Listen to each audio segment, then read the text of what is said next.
Bonjour tout le monde. Euh, nous sommes, je suis heureuse d'accueillir que nous accueillons Monsieur Martin Gibert euh, et qui va clôturer la séance, le cycle de cette session avec, de façon alléchante, qui va rendre justice aussi à l'image, sur l'éthique de l'algorithme de YouTube. Comment améliorer l'éthique de l'algorithme de YouTube. Alors,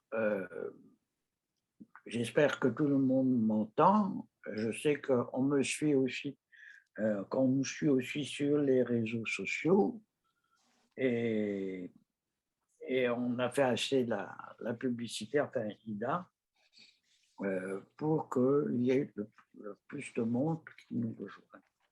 Alors, nous continuons, donc je disais qu'on clôturait tout de suite le cycle, mais pour cette année seulement, le cycle des conférences qui ont pour thème science, liberté et justice.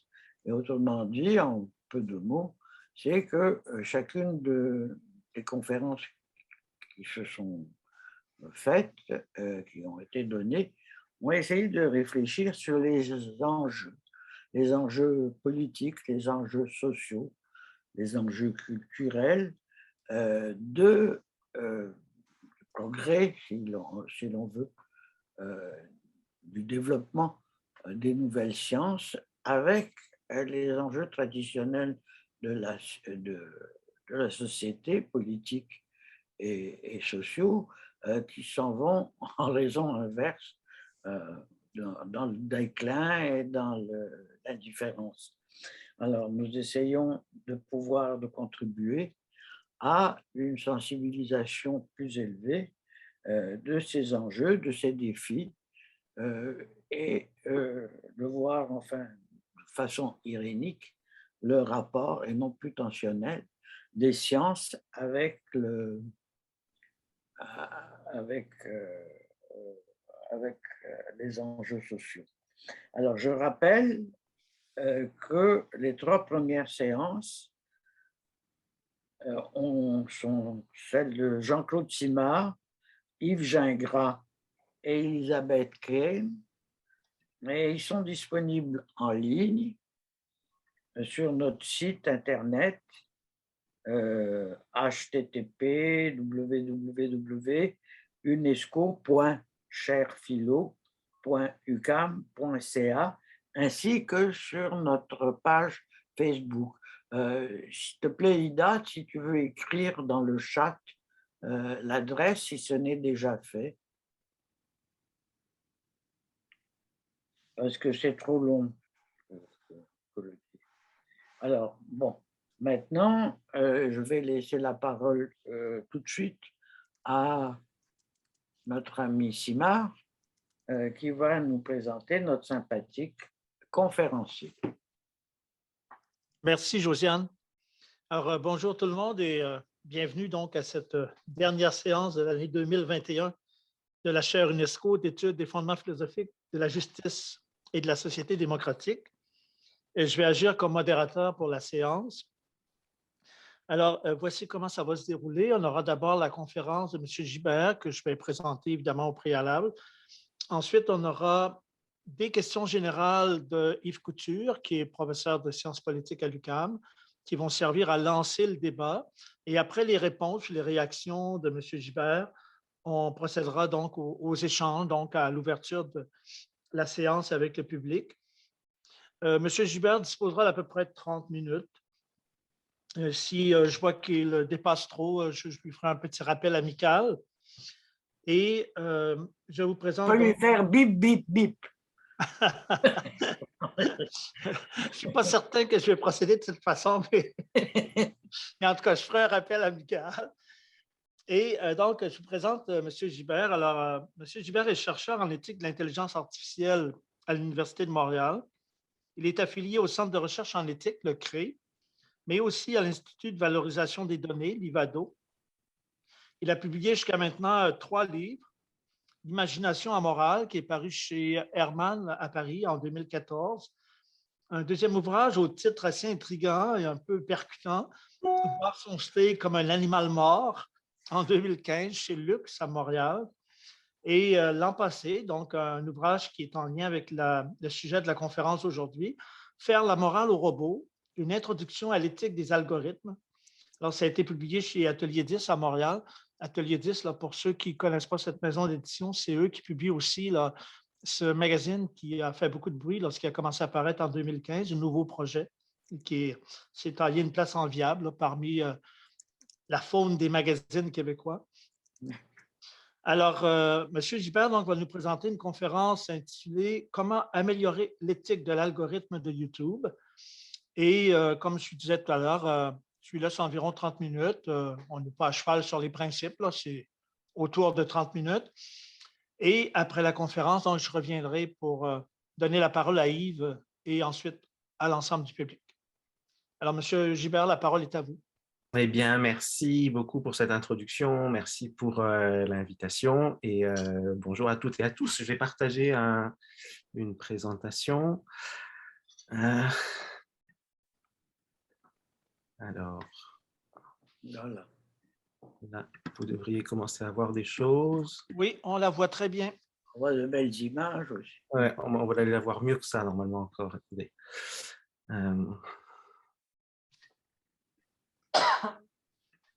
Pardon.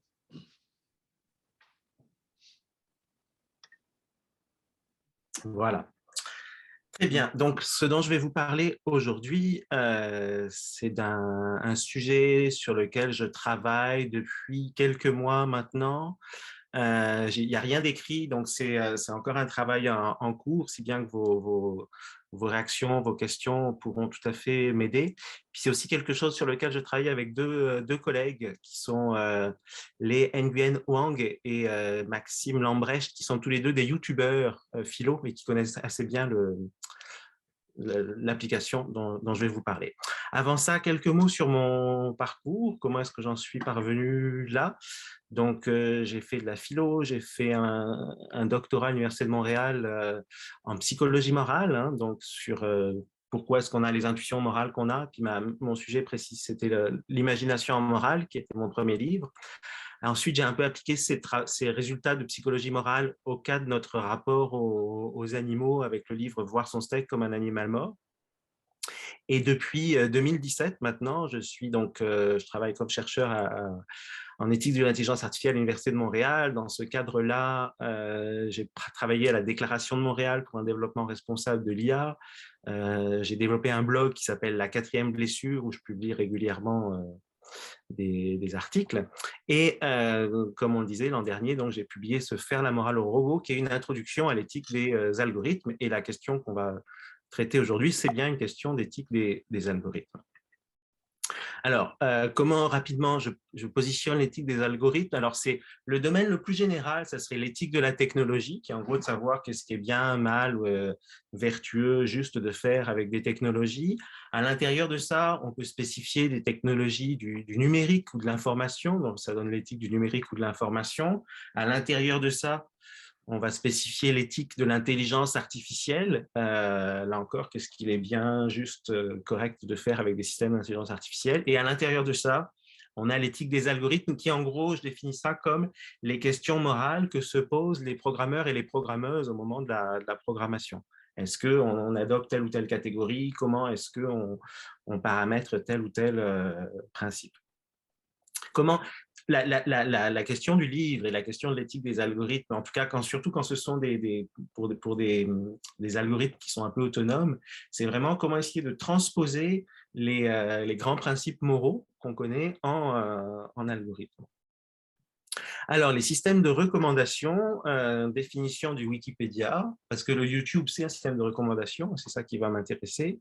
C'est une forme spécifique de filtrage de l'information visant à présenter les éléments d'information, films, musique, livres, news, images, pages web, etc., qui sont susceptibles d'intéresser l'utilisateur. Donc, on a tous affaire à des systèmes de recommandations quand on est sur le web ou dans une application. Hein. Instagram que j'ai mis, ça recommande des trucs à voir. YouTube recommande des vidéos. Beaucoup de recommandations partout. Et les algorithmes de recommandation, ils sont censés être capables de prédire l'intérêt. Alors, comment ils font? Si on prend, mettons, le filtre de Netflix, qui est un système de recommandation qui recommande aussi des films, alors ça va se baser sur le contenu du film. Est-ce qu'il y a un âge minimum? Est-ce que c'est un documentaire, une fiction, ce genre de choses? Ça va se baser aussi sur les données de l'utilisateur. Hein. Qu'est-ce que vous avez regardé précédemment? Éventuellement, quelle est votre langue? Où est-ce que vous habitez? Ça va prendre ça en compte. Et puis, ça c'est peut-être moins connu, ça s'appuie sur le filtrage collaboratif. C'est-à-dire, qu'est-ce qui intéresse les personnes qui me ressemblent? Alors, c'est ça que le truc qui n'arrête pas de bouger en haut, là, essaye de représenter. C'est, on peut deviner qu'est-ce que vous allez aimer en fonction de qu'est-ce que les personnes qui vous ressemblent ont aimé, et c'est assez efficace. Ça marche assez bien. Alors, ces systèmes de recommandation, ils sont automatiques. Hein, ça veut dire que Netflix n'a pas besoin d'employer de personnes pour faire ses recommandations. C'est tout l'intérêt de l'automatisation. Et ils sont aussi, comme on dit dans le monde de l'IA, facilement scalables. On peut facilement, c'est juste de l'information, un système de recommandation. Donc, une fois que ça marche pour 100 personnes, ça peut marcher pour 1000 personnes et pour 1 million de personnes. Alors, ces systèmes de recommandation, en fait, c'est ce qu'on peut appeler des agents moraux artificiels. Et alors ça, les agents moraux artificiels, c'est quelque chose que j'explore beaucoup dans le livre, hein, Faire la morale au robot.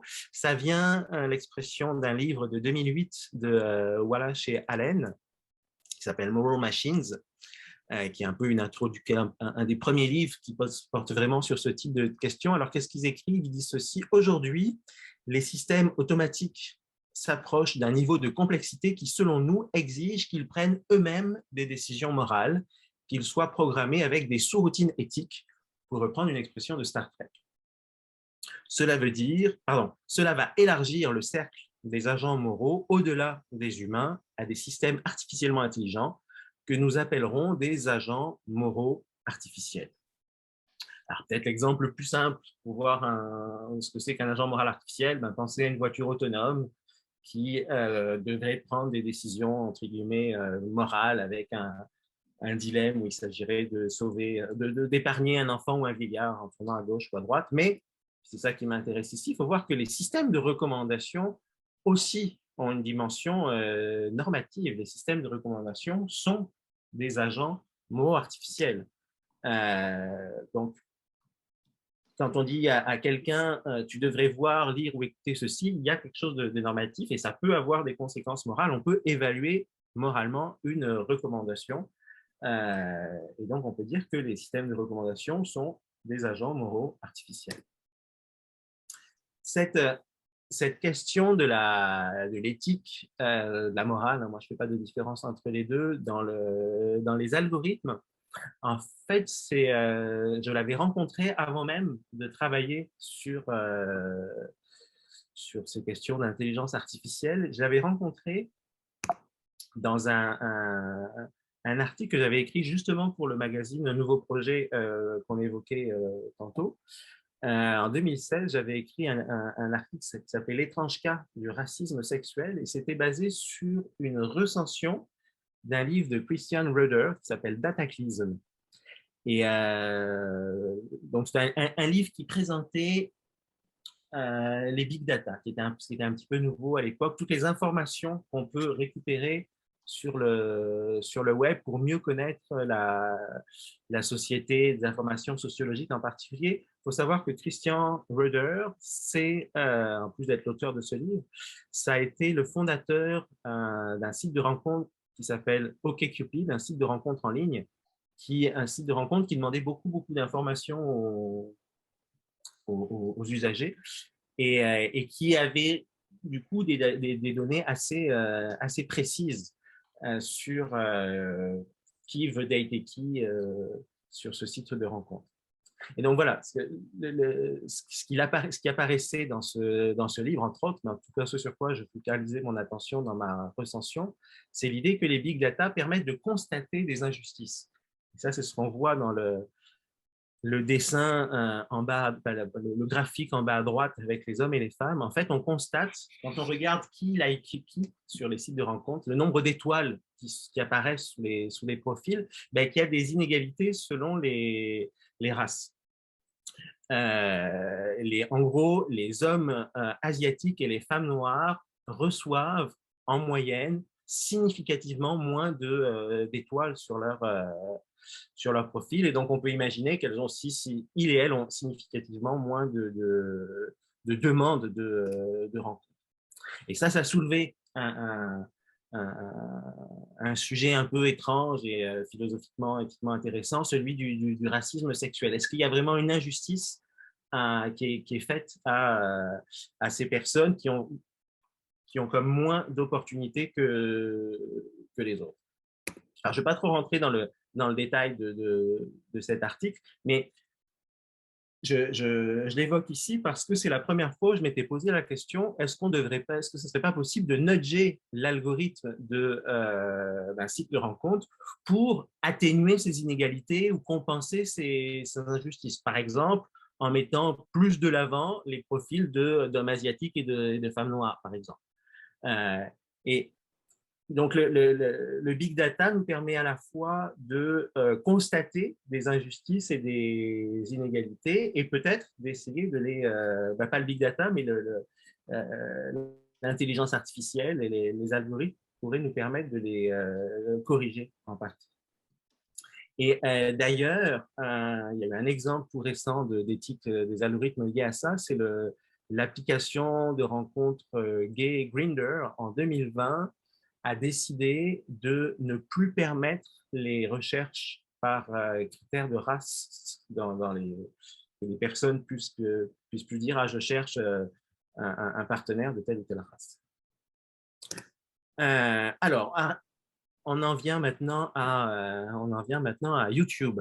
Là, je vous ai pris une image de mon YouTube et on voit d'ailleurs, je disais que je travaille avec Léa Nguyen et Maxime Lambrecht. Alors, la première recommandation, c'est pas une recommandation, c'est de la publicité. Là, le script Kubernetes, et puis je ne sais pas d'ailleurs ce que c'est. Si c'est de la publicité ciblée, elle n'est pas si bien ciblée. Mais ensuite, c'est une vidéo de Léa Nguyen de la chaîne donc Science for All, et puis une vidéo de Maxime de la chaîne Philoxime. Alors, l'algorithme de YouTube, c'est 2 milliards d'utilisateurs qui sont en contact avec lui, c'est très, très, très, très gros. Et surtout, 70% des vidéos qui sont visionnées sur YouTube proviennent directement des recommandations personnalisées de l'algorithme. Donc, on a un agent moral artificiel qui est en contact avec 2 milliards de personnes et dans 70% des cas, ces personnes font confiance aux recommandations de cet algorithme. Alors, YouTube élimine certains contenus, comme vous en doutez, des choses liées au sexe, à la violence, des choses illégales, et en promeut ou en pénalise d'autres, mais de façon plutôt opaque. Hein. Les YouTubeurs sont toujours un peu frustrés de ne pas savoir c'est quoi les critères précis pour être mis de l'avant ou pas par YouTube. Mais en tout cas, ce qui est certain, c'est que certains contenus sont meilleurs que d'autres du point de vue moral et, par exemple, sont meilleurs que d'autres pour l'environnement. Donc, c'est là où on va se poser la question, est-ce qu'il n'y aurait pas moyen de faire que l'algorithme soit bénéfique pour l'environnement de façon indirecte. De façon indirecte, c'est-à-dire en fait en changeant nos comportements. Et changer nos comportements, on peut le faire à partir du concept donc qui signifie coup de pouce, qui est l'idée d'utiliser l'architecture du choix pour amener les gens à prendre de bonnes décisions. Ça a été popularisé par le livre de Thaler et Sunstein en 2008, qui s'appelle Nudge, où ils utilisent beaucoup donc, la psychologie et l'économie comportementale et qui montre comment on peut manipuler, on peut influencer le comportement des gens sans rien imposer.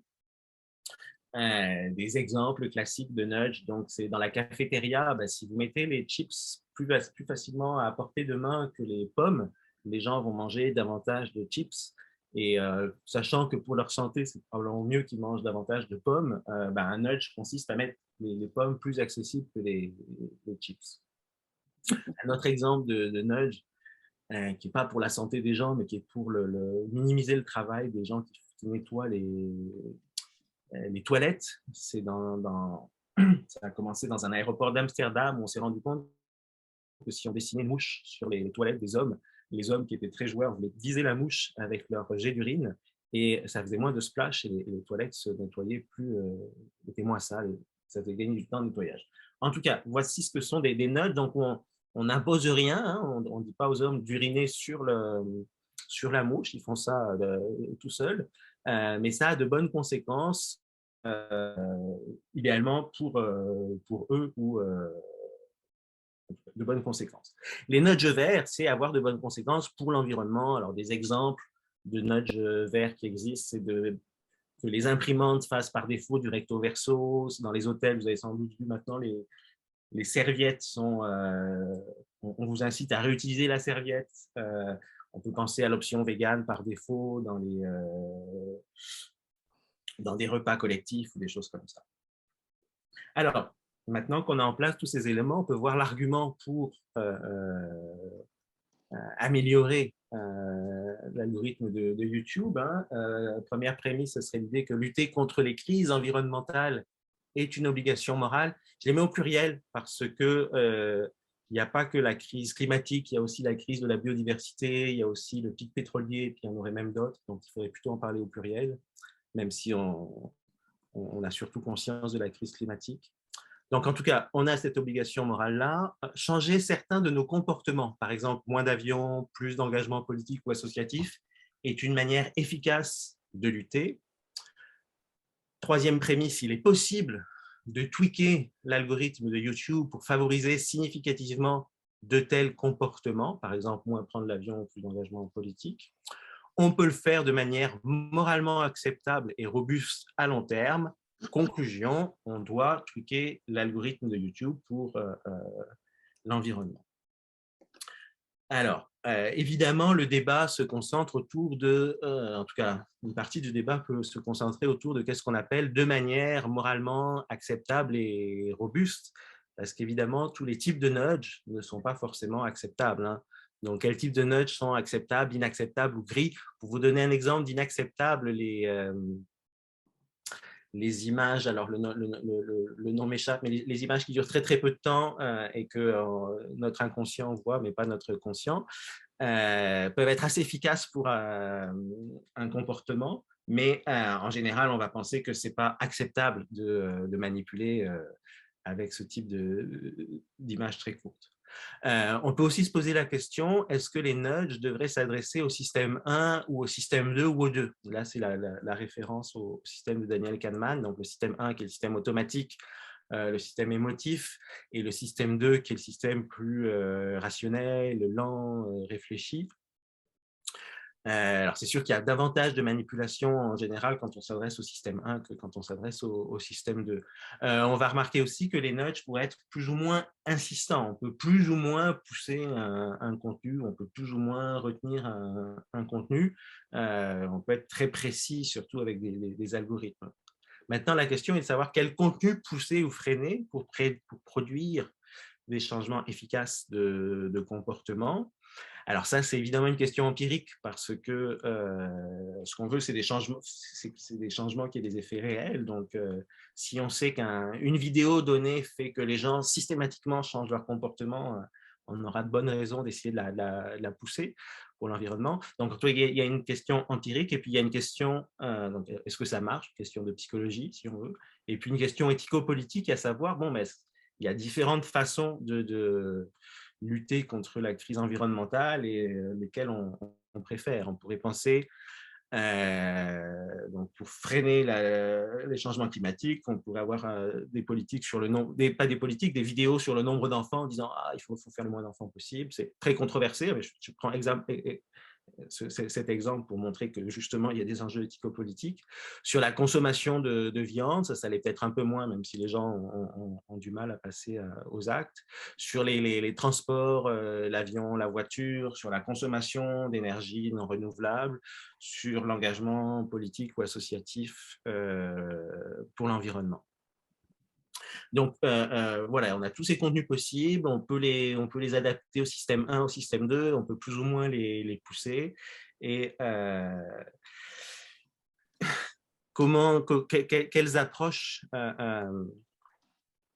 comment voir ça? Et là, avec les collègues, Maxime, on distingue deux approches. Une approche centrée sur l'autonomie, qui en gros va dire que l'algorithme doit le plus possible respecter l'autonomie des utilisateurs et la liberté d'expression, essayer d'avoir le consentement des utilisateurs pour les manipuler, entre guillemets. Alors, pensez à psychothérapie ou ce qu'on peut appeler des autonudges, mais il arrive qu'on veuille changer, vous voulez arrêter de fumer, ben vous allez vous autonudger pour, vous allez librement consentir à vous faire manipuler éventuellement. Donc ça, c'est un peu le consentement idéal pour dans l'approche centrée sur l'autonomie. Mais sinon, il peut y avoir aussi simplement des nudges qui, en tout cas, je reviens à ma liste. Donc, l'algorithme doit le plus possible avoir le consentement des utilisateurs. Il faut aussi essayer d'avoir laisser aux utilisateurs la possibilité de changer les options par défaut, d'avoir des opt-out au moins, pouvoir sortir d'un type de programmation. Et ce qui caractérise les approches peut-être plus libérales que centrées sur l'autonomie, mais l'idée de rester neutre ou impartial sur les conceptions du bien.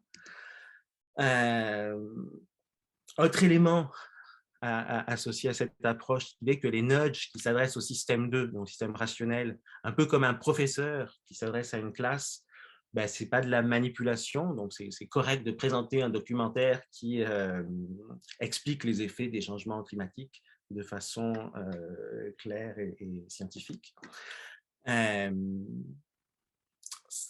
Les approches centrées sur l'autonomie, évidemment, veulent éviter le paternalisme moral, mais on peut supposer qu'elles sont à l'aise avec le paternalisme libertaire à la Sunstein et Thaler, quand c'est vraiment pas on n'impose pas, quoi. On essaie de modifier le comportement des gens, mais sans imposer. Comme encore une fois, on met simplement les pommes plus proches des mains que les chips. Et en particulier, le paternalisme libertaire semble bloquer quand on a une cause aussi importante et urgente que l'environnement, sachant que la crise environnementale, à terme, elle menace aussi notre autonomie. Donc, une approche centrée sur l'autonomie, elle doit tenir compte de ce qui arrive à l'environnement. Alors, par contraste avec cette approche centrée sur l'autonomie, on définit une approche plus conséquentialiste. Donc, par définition, donc ici, l'algorithme peut faire passer, selon une approche conséquentialiste, les bonnes conséquences avant le respect de l'autonomie. L'intuition de base, c'est que l'enjeu environnemental est si important qu'il peut justifier un certain degré de paternalisme moral. Donc, l'approche conséquentialiste, a priori, elle va pouvoir aller plus loin dans le paternalisme que l'approche centrée sur l'autonomie. En effet, même les nudges qui s'adressent au système 1, donc au système intuitif et émotif, pourraient être tout à fait légitimes s'il y a de bonnes conséquences pour l'environnement. Alors, l'approche conséquentialiste fait évidemment attention à ce qui pourrait être des contrefeux, comme la réactance, à savoir la réaction émotionnelle négative d'un individu qui tente de maintenir la liberté d'action qu'il croit menacée. Donc, il se pourrait qu'en voulant tweaker l'algorithme, il y ait une réaction des utilisateurs, utilisatrices de YouTube, de réactance, de sentir « Ah, on veut me manipuler, on veut m'imposer des choses, c'est de la propagande », et qui, du coup, n'utiliserait, mettons, plus la plateforme, ce qui serait perdant. Ce qu'il faut savoir ici, ce qu'on peut noter ici, c'est que le fait que YouTube soit quand même un peu en position de monopole fait qu'il ne pourrait pas trop aller voir ailleurs. Donc, il y a peut-être moins ce risque que si les plateformes étaient un vrai marché ouvert où les gens pouvaient vraiment passer de l'un à l'autre. C'est un peu le même argument, on peut un peu faire le même argument avec Facebook. Il y a des bons aspects du monopole, en tout cas si on est dans une logique de transformer les habitudes des gens. Une intuition importante pour les conséquentialistes, c'est que agir ne se distingue pas de laisser faire. Tuer, laisser mourir, c'est la même chose pour un conséquentialiste. Et interdire un contenu ne se distingue pas vraiment d'en promouvoir un. Ce qui compte, encore une fois, c'est les conséquences. Un argument qui, je pense, va tout à fait dans le sens conséquentialiste, puis moi, qui est un argument que je trouve assez puissant, assez convaincant, c'est que l'algorithme de YouTube a déjà des effets moralement contestables. Donc, intervenir sur l'algorithme, c'est juste modifier quelque chose qui a déjà des effets pour le mieux. Mais on ne passe pas de aucun effet à on va modifier l'algorithme, donc il va y avoir des effets. Non, non, non, il y a déjà des effets moralement contestables. Il y a déjà des vidéos anti-vaccins qui sont promues, il y a déjà des vidéos qui font appel à des théories du complot et tout ça. C'est déjà là. Et un autre argument qui peut aller dans le sens de l'approche conséquentialiste, c'est pourquoi, je n'ai pas trouvé de meilleure expression pour le moment, mais pourquoi vouloir être plus catholique que le pape, c'est-à-dire pourquoi vouloir faire très attention à l'autonomie individuelle quand on est de toute façon déjà bombardé de publicité en permanence sans notre consentement. Donc là, c'est comme si le conséquentialiste pourrait reprocher à l'approche centrée sur l'autonomie de faire trop la fine bouche avec les enjeux de consentement et d'autonomie en disant de toute façon, on en reçoit déjà de la publicité pour manger de la viande et pour des VUS. Pourquoi est-ce que quand il s'agit de promouvoir des choses un peu meilleures pour l'environnement, tout d'un coup, on deviendrait hypersensible aux enjeux de consentement. Question, qui devrait faire ces changements et qui devrait être responsable de tout ça finalement? YouTube, on pourrait dire pour l'instant, YouTube laisse faire ses choix éditoriaux par son algorithme. Si on compare YouTube à un journal, là, les journalistes ils vont réfléchir à qu'est-ce qu'on met en première page, puis c'est un choix collectif, conscient.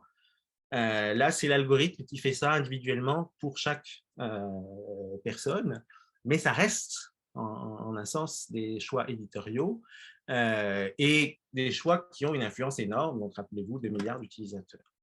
L'entreprise devrait assumer ses responsabilités et modifier son algorithme pour faire des recommandations plus favorables à l'environnement. Elle en a le pouvoir.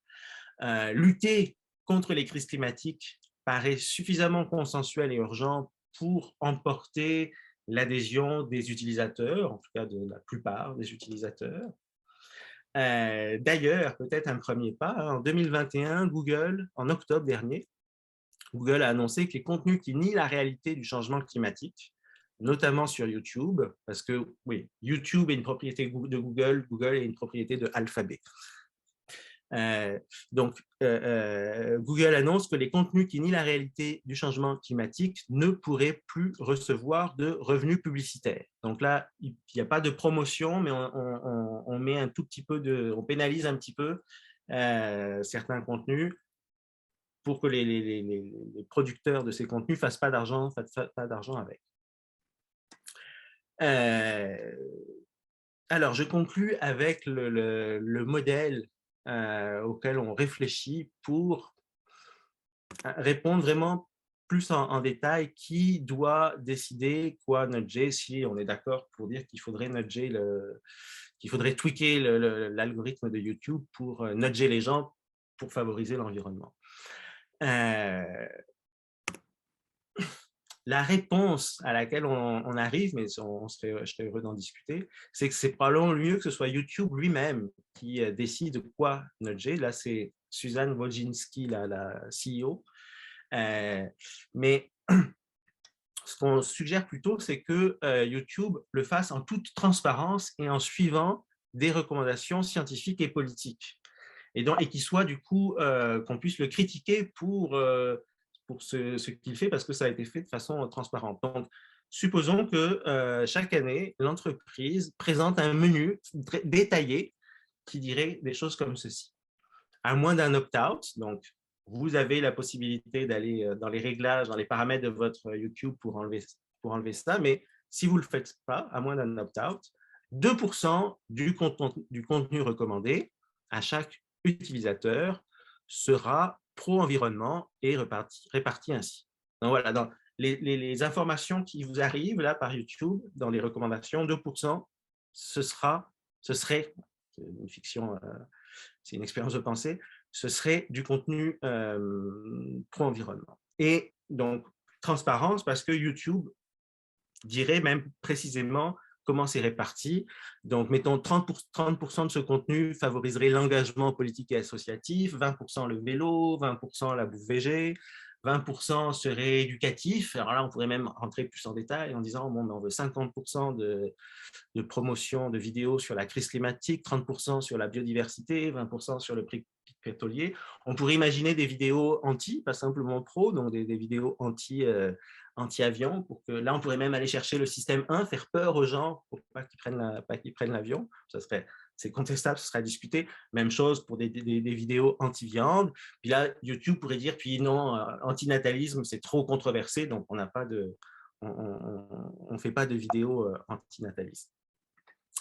Et pour que le modèle fonctionne vraiment bien, dans un monde idéal, on pourrait imaginer que des instituts, des ONG ou même des États proposent, eux, leur menu idéal et disent bah, nous, Greenpeace, on pense que c'est ceci, puis nous, États-Unis, on voudrait que YouTube fasse plutôt tel ou tel menu. Et bon, c'est YouTube qui déciderait au final, mais la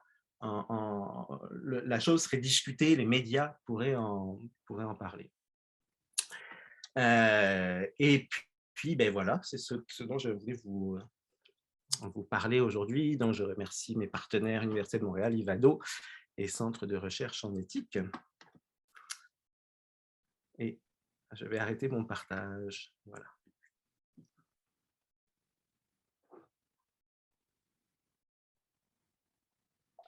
Excusez-moi, mon micro était fermé. Alors, merci, M. Gibert, pour cette conférence qui traite un sujet très, très à jour. Hein, on est en plein dedans, là.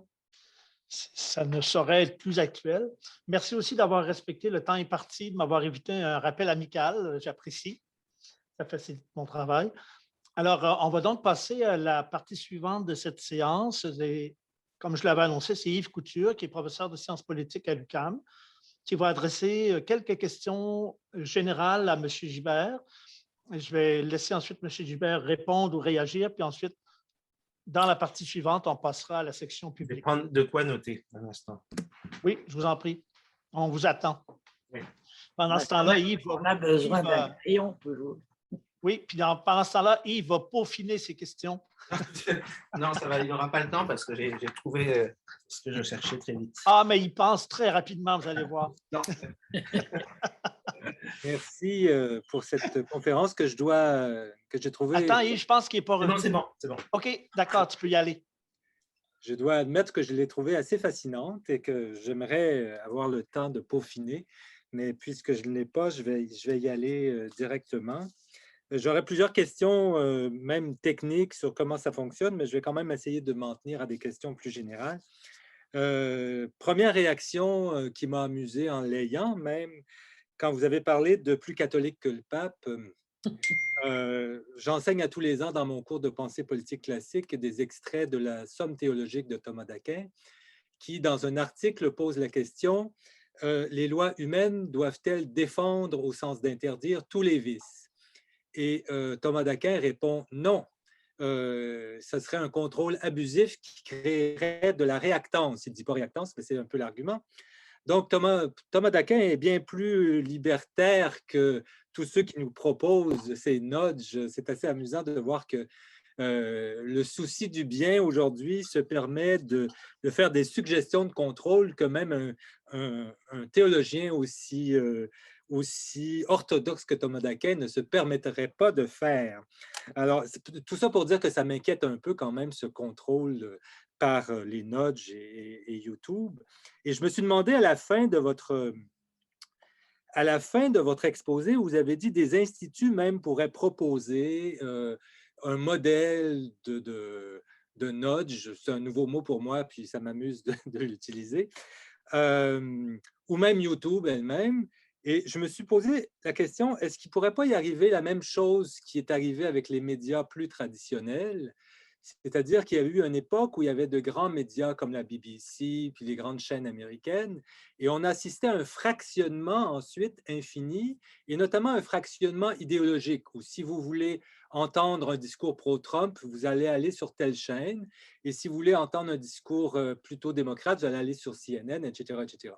Et si on commence à politiser YouTube et d'autres, en sachant qu'on le politise avec des nudges, il pourrait se créer un refus d'aller sur YouTube et des milliardaires américains vont créer un contre-YouTube qui va avoir des nudges de droite. Et là, on va fractionner l'espace et chacun va choisir en un sens par qui il veut être endoctriné. Parce que il y a très peu d'êtres humains qui aiment se faire dire qu'ils vont être nudgés, hein, même si on pourrait l'accepter dans certains contextes pour arrêter de fumer. En général, nous sommes un animal qui aime se croire autonome. Et donc, de savoir qu'on va nous nudger, même pro-environnement, je n'ai pas de voiture, etc., mais je détesterais apprendre qu'on est en train de m'influencer dans le sens de ce que je pense déjà dans mon cas ici. Donc, est-ce qu'il n'y a pas un risque que cette politisation consciente, en fait, mène au type de fractionnement idéologique auquel nous assistons dans des médias depuis déjà plusieurs décennies et qui cause problème parce que là, ça crée un effet de silo. Chacun s'auto-nudgerait en choisissant sa chaîne YouTube et autres en fonction de ses préférences idéologiques. Mais quand même, j'aimerais aussi vous entendre sur le fait que ces histoires de nudge semble suggérer que nous entrons dans une société du contrôle au nom de l'idée du bien, qui va même plus loin que Thomas d'Aquin. Alors, c'est un peu fort en café comme, comme perspective pour l'avenir. Je vais vous laisser répondre à ces deux-là. Je vais peut-être peaufiner une troisième question en écoutant. Ok, merci. Oui, oui, ben vous mettez le doigt sur des points effectivement massifs là. Quelque part, j'ai les mêmes craintes que vous, puis je pense n'importe qui, on n'a pas envie d'être manipulé, mais moi, il me semble que là, c'est là où l'argument, mais on l'est déjà. Et là, simplement, ce qu'on propose, c'est de dire, mais là, on veut savoir sur quoi on est manipulé, puis tant qu'à faire qu'on soit manipulé, non pas pour... parce qu'actuellement, en gros, on est manipulé pour rester le plus longtemps possible devant YouTube et pour absorber le plus possible de publicité, même s'ils ont un peu tempéré ça, puis c'est un peu moins violent maintenant qu'avant, mais au départ, l'algorithme, c'est ça qu'ils cherchait à maximiser. Ça, que les gens, comme pour toutes les applications, Facebook, etc., qu'on reste le plus longtemps possible. Et donc, ça se fait bien sûr sans notre consentement, comme la publicité qui frappe notre attention tous les jours. Donc, c'est comme une façon d'essayer de répondre en disant, ben ouais, non, c'est déjà le cas.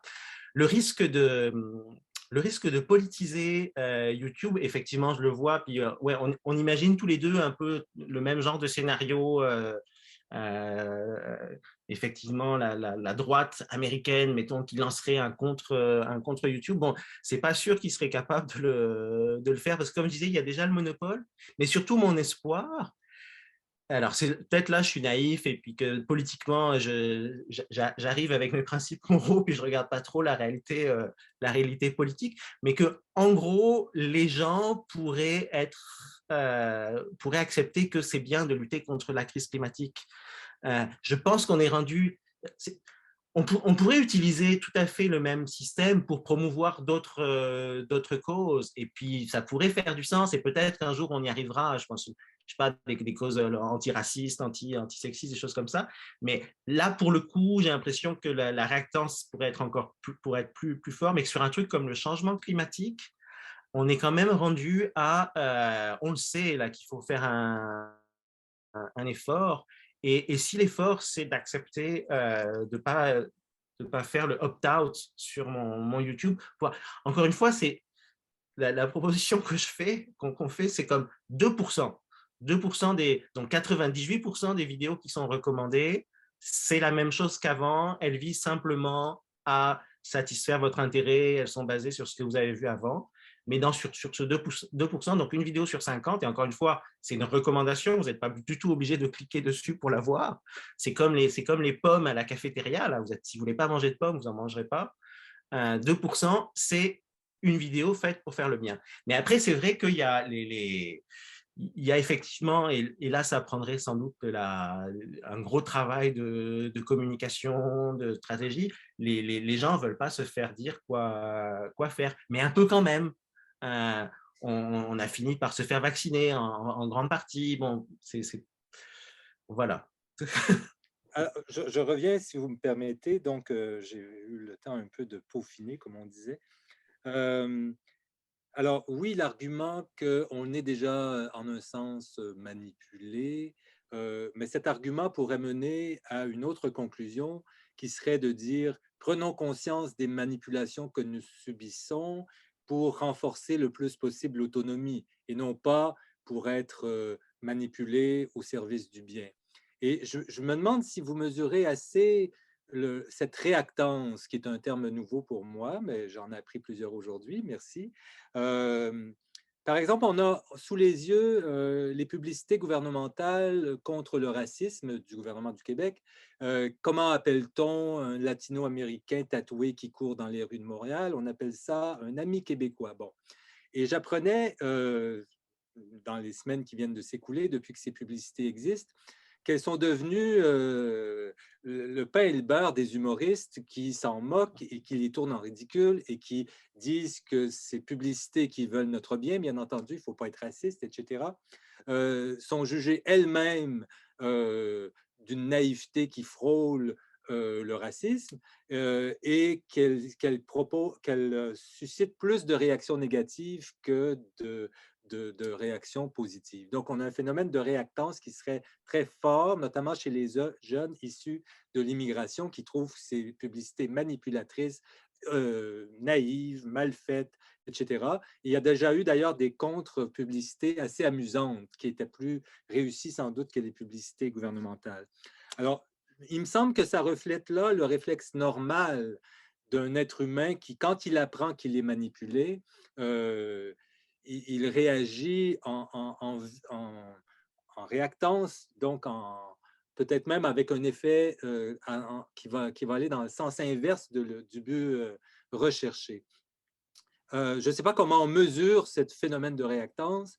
Je ne sais pas si vous semblez suggérer que parce que l'environnement est une cause partagée, on serait plus disposé à se laisser peut-être un peu manipuler, mais on n'est pas si certain que ça, parce que depuis 20 ou 30 ans, les Québécois qui se disent plus soucieux de l'environnement que le reste de l'Amérique du Nord ont passé de la voiture personnelle au SUV avec un enthousiasme délirant.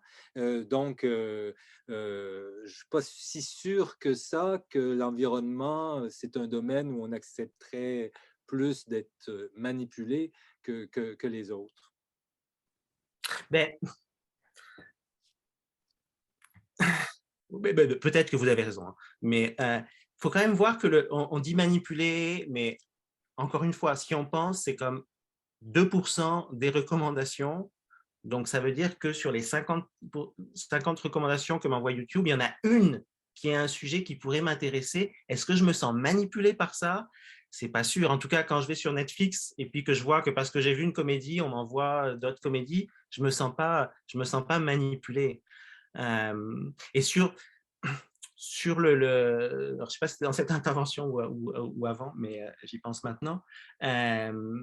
effectivement, le fait que ça puisse aider les gens à prendre conscience qu'il y a de la manipulation, ça, je pense que c'est bénéfique globalement. De toute façon, dès qu'on arrive à augmenter la connaissance que les gens ont du monde, on est gagnant, je pense, du point de vue moral aussi.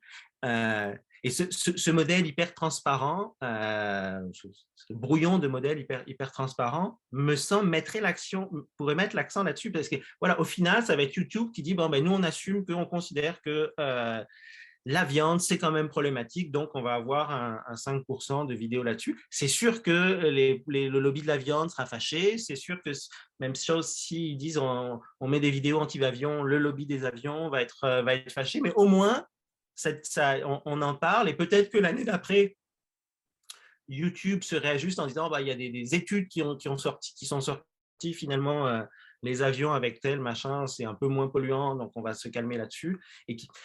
Donc, si ça peut apporter dans le débat et de façon assez précise, et ce que j'aime avec l'idée de menu d'assiette que propose YouTube, c'est que, bon, mais voilà, comment est-ce qu'on dispose nos efforts? On pense que voici parce qu'il ne suffit pas de dire il faut manger moins de viande, faire ceci, cela. Là on essaye de pondérer comment les efforts devraient se faire. Voilà, c'est une idée, hein, je ne sais pas si ça peut vraiment marcher non plus, mais c'est une piste à discuter. Disons que la piste qui est générale aussi, c'est ça, dans quelle mesure est-ce que c'est acceptable d'utiliser oui, comme vous songiez la notion de bien, quoi, les algorithmes pour aller vers le bien. Moi, je dis pourquoi pas, si on a des bonnes raisons de penser que c'est sécuritaire. Je termine brièvement pour juste préciser un point. Est-ce qu'il n'y a pas d'un point de vue, disons, qui serait un point de vue pluraliste, radical en morale, quelque chose comme une naïveté utilitariste qu'on pourrait s'entendre sur le bien, qu'on peut même calculer, parce que même l'exemple de la viande, je me souviens d'avoir vu qu'il y avait un débat, imaginez-vous, je n'aurais pas pensé à ça moi-même.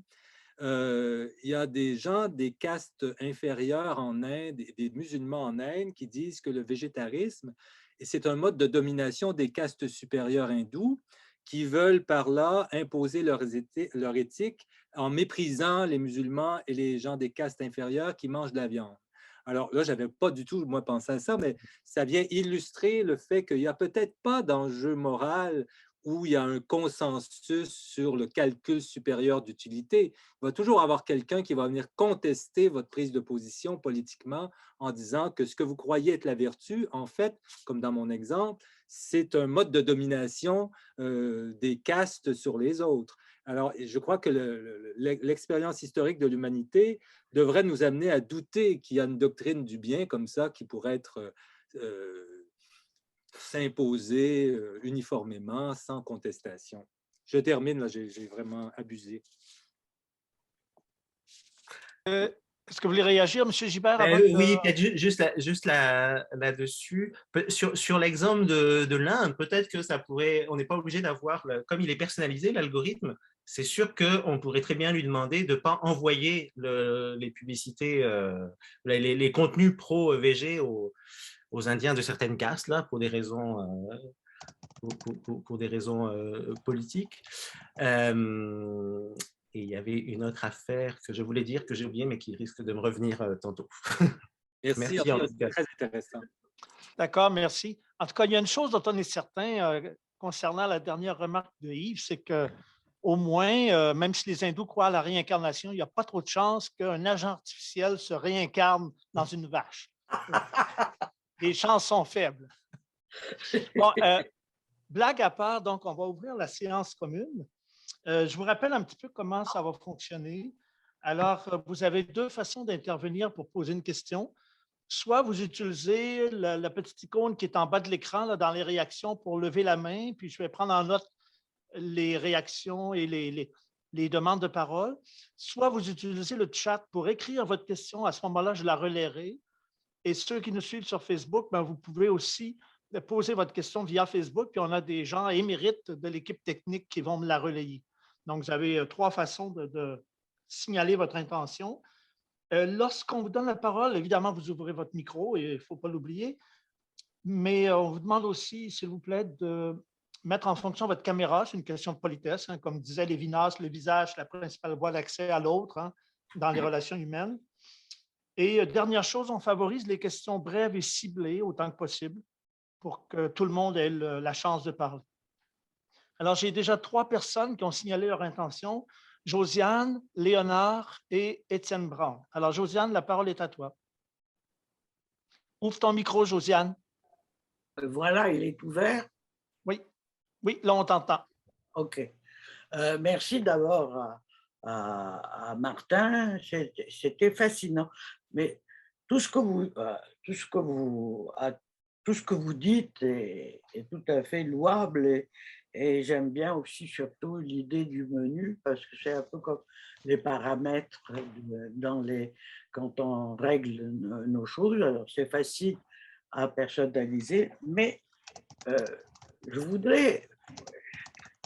dire, pendant que je vous entendais, je me disais c'est très bien, mais à qui s'adresse cette réflexion et à qui ça va toucher les nudges? Une population réduite occidentale, en majorité, appartenant à une même culture et surtout qui regarde l'ordinateur. Alors, je voudrais savoir s'il y a les mêmes, c'est-à-dire il y a une grosse portion qui ne va pas être touchée par l'éloge du bien ou l'éloge du vrai, comme vous voulez, l'éloge du beau.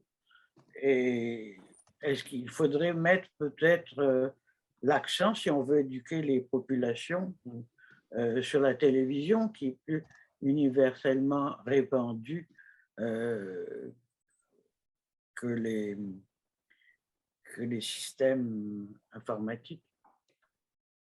Ah, peut-être sur Facebook. C'est vrai que moi, je ne suis pas sur Facebook. Alors que peut-être on a plus de chances de manipuler les gens. En tous les cas, c'est répugnant. Vous voulez réagir, M. Gibert? Oui.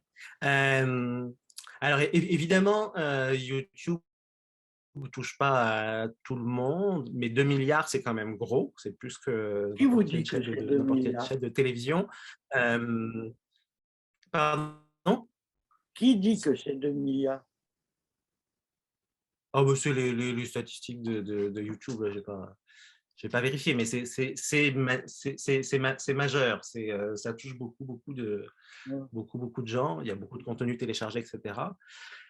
Évidemment, c'est des gens qui ont accès à Internet. Ça veut dire que c'est plutôt des gens qui ont de l'argent. Ça veut dire que c'est plutôt des consommateurs. Donc, ça veut dire que c'est plutôt eux qui prennent l'avion, qui mangent de la viande, choses comme ça. Donc, que le message s'adresse plus particulièrement à eux. Ce n'est pas les paysans pauvres de telle région d'Afrique qui nuisent fortement au climat. Hein. C'est plutôt les consommateurs, alors massivement des pays du Nord, mais maintenant aussi d'autres pays. Donc là, de ce point de vue-là, évidemment, si on veut faire de la publicité à la télévision, ça existe de façon traditionnelle et puis j'ai rien contre ça. Mais là, et puis là, la grosse différence entre le YouTube et la télévision, c'est que là, la recommandation est personnalisée. C'est-à-dire que on propose une vidéo qui a plus de chances de plaire à la personne que la télévision, où c'est la même chose pour tout le monde. Mais néanmoins, même moi, je ne crois pas. C'est 2 milliards, ce n'est pas possible. Alors, on passerait à la deuxième question. La seule identification que j'ai, c'est Léonard. Puis je vous rappelle qu'il faut ouvrir votre micro. Merci d'avoir ouvert aussi votre caméra.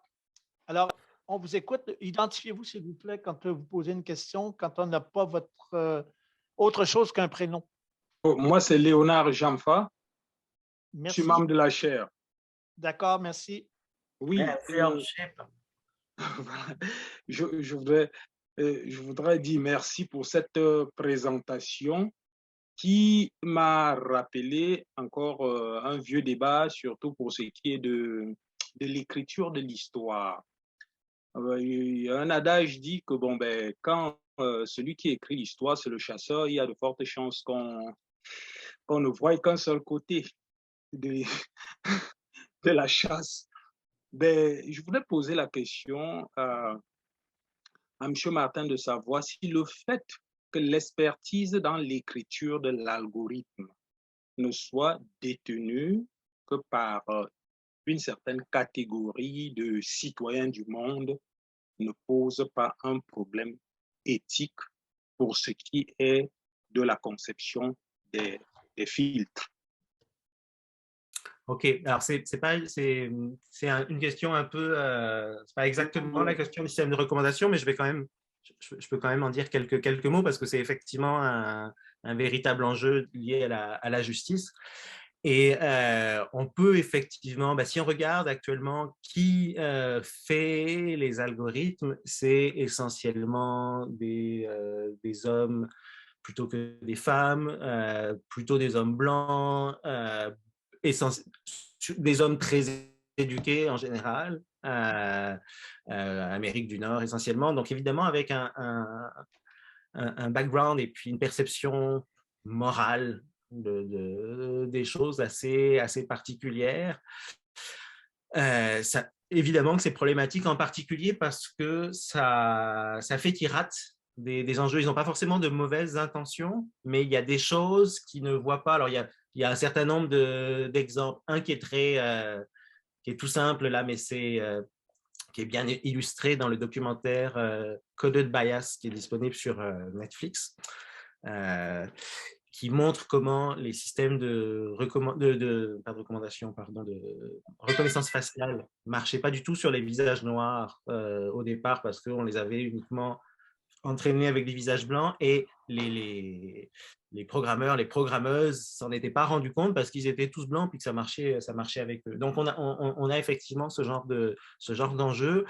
Après, c'est pas non plus une personne blanche peut se mettre à la place d'une personne noire, un homme peut se mettre à la place d'une femme. Donc, il y a quand même possibilité que des personnes de certaines minorités soient un peu universelles dans leur programmation. Mais je pense que ce qui est important surtout, c'est la transparence. C'est que tout le monde puisse savoir, en gros, de quoi est fait l'algorithme et pouvoir éventuellement contester si on voit des enjeux de justice. Mais de même qu'il y a une inégalité dans la vie normale entre les gens, là, ça se reporte aussi dans les algorithmes. Pour clore sur cette question de discrimination et d'algorithmes, un des gros enjeux, c'est que comme l'intelligence artificielle actuelle, ça fonctionne à partir de données, à partir d'exemples. Il y a un risque, si on ne fait pas attention, bon, les gens savent et font attention, mais il y a quand même un risque qu'on automatise les inégalités qui existent dans le monde réel. Comme l'intelligence artificielle, elle fait souvent automatiser les choses, il faut vraiment faire attention qu'elle n'automatise pas les inégalités, parce qu'en plus, si c'est automatisé dans une IA, comme on a l'impression qu'elle est neutre et objective, on laisserait d'autant plus proliférer les inégalités. Mais donc, oui, c'est un enjeu qui est important, mais pas directement relié aux algorithmes de recommandation.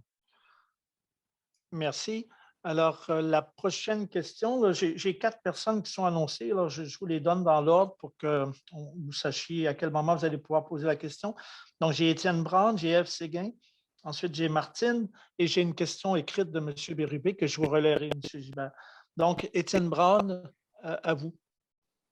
Merci beaucoup, Martin, pour ta présentation. Ça fait longtemps que je t'ai entendu présenter tes travaux, puis je me suis rendu compte en t'écoutant que ça m'avait manqué. Pour ceux qui ne me connaissent pas, je suis professeur adjoint au département de philosophie de San Jose State University en Californie. Donc, la question pour toi, Martin, c'est en fait pourquoi focaliser ta réflexion sur l'algorithme de YouTube en particulier? Il me semble que si on prend au sérieux ta recommandation, moi je la prends au sérieux, on pourrait l'appliquer à des tonnes d'autres plateformes. Hein. Il n'y a pas de raison de considérer que sur YouTube, que sur Facebook ou sur Instagram, on ne devrait pas avoir des publicités qui nous nudgent dans la bonne direction morale. Donc, c'est première partie de la question. Rapidement, seconde partie. Pardon, juste pour répondre à ça, non, c'est juste stratégique. Il n'y a pas de... et puis c'est passé le plus gros. Et en fait, parce que l'idée vient de Len Nguyen de la Science for All. Il avait fait une vidéo à un moment donné où il utilisait l'exemple de Facebook, mais tu as entièrement raison que c'est généralisable après. Ouais. Est-ce que ça va si je pose la seconde partie de ma question ou est-ce qu'on passe à quelqu'un d'autre? Non, vas-y. Okay. Tu peux la poser, Étienne, pas de problème. OK, merci beaucoup. En fait, il y a un problème qui est particulièrement lié à l'algorithme YouTube que tu n'as pas évoqué du tout, c'est le problème de la radicalisation. C'est-à-dire que le problème, ce n'est pas juste que les plateformes numériques ne contribuent pas à nous transformer en des personnes morales, c'est aussi qui nous éloignent progressivement de la vérité. On sait comment ça fonctionne. Hein? Je vais sur YouTube, je n'ai pas envie d'avoir mon vaccin COVID, je vois une vidéo qui dit « Ouais, bon, je connais quelqu'un qui a eu des mauvais effets, qui a eu des effets secondaires, et ensuite la prochaine vidéo, finalement, on a une espèce de théorie du complot qui nous éloigne progressivement de la vérité. » Donc, en fait, ma question rapidement, c'est est-ce que tu penses que ta solution est aussi une solution d'une manière ou d'une autre au problème de la radicalisation?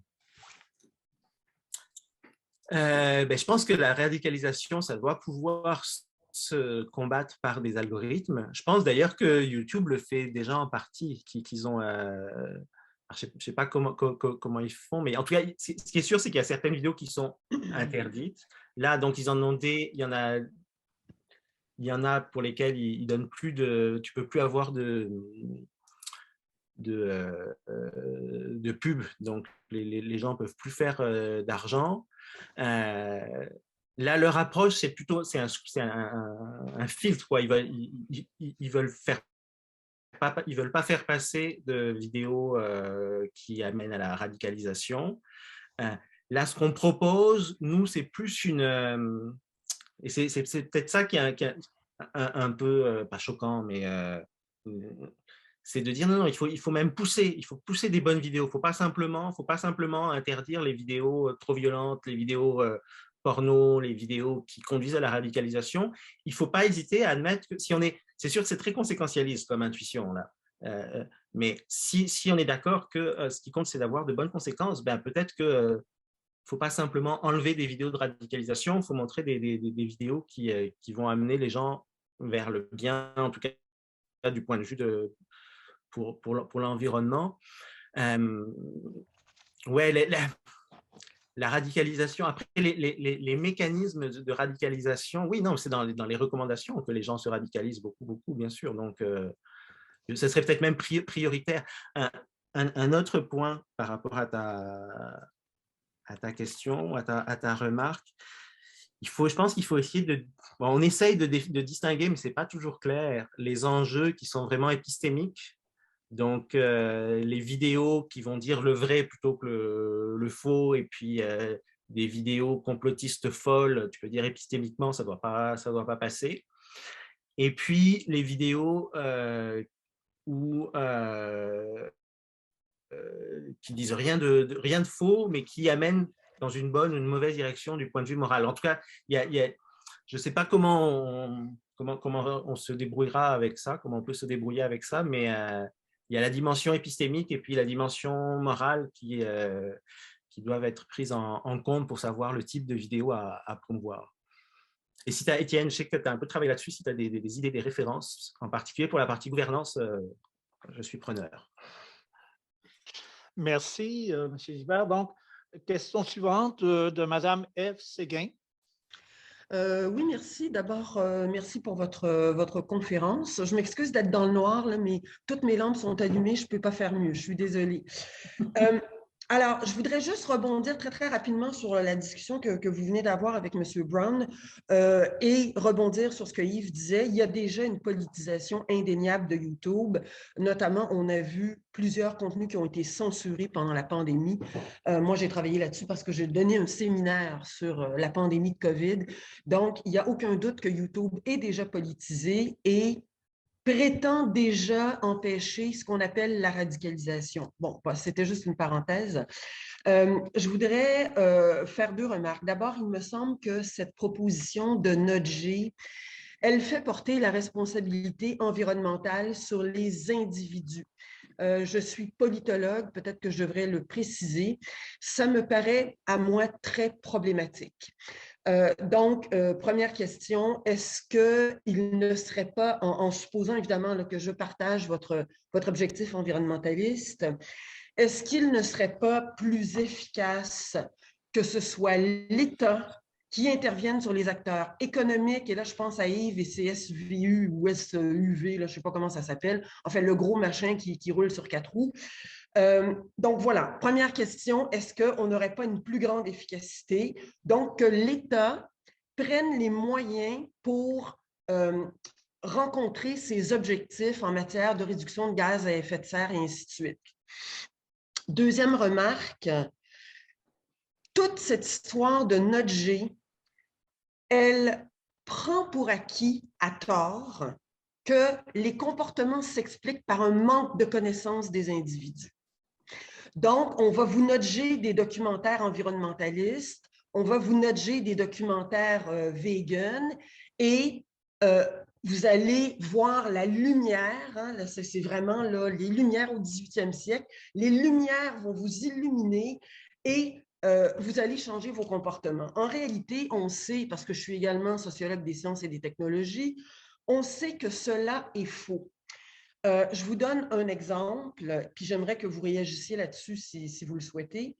Le Tea Party aux États-Unis avec Sarah Palin, que tout le monde connaît, évidemment, ancienne gouverneure de l'État Alaska. D'Alaska, merci, l'État où Oui. il fait froid, voilà. Elle est considérée comme l'une des plus grandes climato-sceptiques au monde. En réalité, elle ne l'est pas. Moi, j'ai un collègue américain qui a fait où il démontre que Sarah Palin a fait des déclarations il y a plusieurs années où elle admet parfaitement le réchauffement climatique. Pourquoi tient-elle maintenant ce discours anti-climatique, anti-réchauffement climatique? Tout simplement parce qu'elle ne veut pas changer ses comportements. Elle veut continuer à rouler dans son gros 4x4. Et donc, la stratégie que ces gens-là utilisent, c'est de nier la connaissance. Et donc, les gens comme vous prennent ça pour argent comptant et se disent, bien, si les gens roulent en gros 4x4, c'est parce qu'ils manquent de connaissances, et notamment de connaissances scientifiques. Voilà. Donc, je ne sais pas si vous comprenez là où je veux en venir. Nudger les gens, Oui. à mon avis, et là, pardonnez-moi, je ne veux pas du tout être brutale, mais je ne suis pas du tout certaine que ça aurait les conséquences que vous escomptez. Donc, les deux questions, M. Gibert, le rôle de l'État et... Alors, effectivement, oui, par définition, les nudges, ça concerne les individus. C'est absolument pas incompatible avec une action parallèle de l'État. Moi, je serais tout à fait favorable à ce que l'État soit plus musclé dans les mesures environnementales. Et effectivement, ça serait plus efficace. S'il y a une taxe sur la viande, mettons, on sait, là, si on met une taxe sur la viande, les gens vont consommer moins de viande. Par contre, là aussi, il y a des réactances. Là aussi, puis l'avantage d'un nudge, qui plutôt que de taxer la viande, donc action de l'État, un nudge qui dit ah, regardez comment c'est bon la bouffe végétale, c'est qu'il n'y a pas cette imposition, donc un peu moins de réactance. Il y a aussi l'avantage que ça se fait à une échelle globale, alors que il peut y avoir des États qui vont être des bons élèves pour l'environnement, puis d'autres qui le sont beaucoup moins. Donc là, YouTube, ça a l'avantage de toucher l'ensemble de la population, mais surtout, c'est ça, c'est pas incompatible. Après, sur ce que vous semblez mettre en doute, après, c'est l'efficacité. Alors là, effectivement, c'est une question empirique, et puis vous avez peut-être raison. En tout cas, ce qui est sûr, c'est que dans les cafétérias, quand on met les pommes plus à disposition que les chips, on se rend compte que les gens consomment plus de pommes. Mais il y a quand même, on a beau se vouloir et se penser libre, on le sait qu'on est influencé par beaucoup de choses, et les gens qui ont mangé une pomme plutôt que des chips se sentent pas manipulés, je pense. Donc voilà, après c'est incorrect d'être sceptique sur ce genre de proposition qui est inédite, hein, j'en conviens. Merci. Donc, on aurait ensuite Martine. Je vous relayerai ensuite la question de M. Bérubé. Et s'il reste du temps, parce que je ne vois pas d'autres interventions, peut-être que je vous poserai une question à la fin. Alors, Martine, à toi la parole. Oui, merci. On m'entend là? Oui, on t'entend très bien. Même si tu es identifié comme Macintosh, je ne sais pas pourquoi. Ah, parce que je n'ai pas marqué le nom, oui, en effet. Oui, à chaque fois, il faut que je remarque mon nom dessus, en dessous. Je n'ai pas fait. Oui, mais c'est en accord avec l'exemple de la pomme donné par M. Oui, exactement. Je suis manipulée. Bon, alors moi, je voulais d'ailleurs dire tout de suite à Josiane que là, j'ai entendu dernièrement, et je pense que c'est vrai, qu'ici, alors peut-être pas qu'en France, mais les jeunes regardent de moins en moins la télévision. Parce qu'en fait, ils prennent toutes les informations sur leur portable. Et la télévision n'est plus du tout une source où on va chercher des informations. Voilà, je ferme la parenthèse. Alors, ma question, c'était sur est-ce qu'il ne faudrait pas, bon, j'ai Pascal dans la tête et puis le XVIIIe siècle, puisque c'est du XVIIIe siècle dont je suis spécialiste, hein, est-ce qu'il ne faudrait pas différencier la manière de faire et le sujet? Parce que parler sur YouTube, etc., avec comme sujet l'écologie, le réchauffement climatique, etc., on va dire que tout le monde est d'accord. Et si on prenait un autre sujet?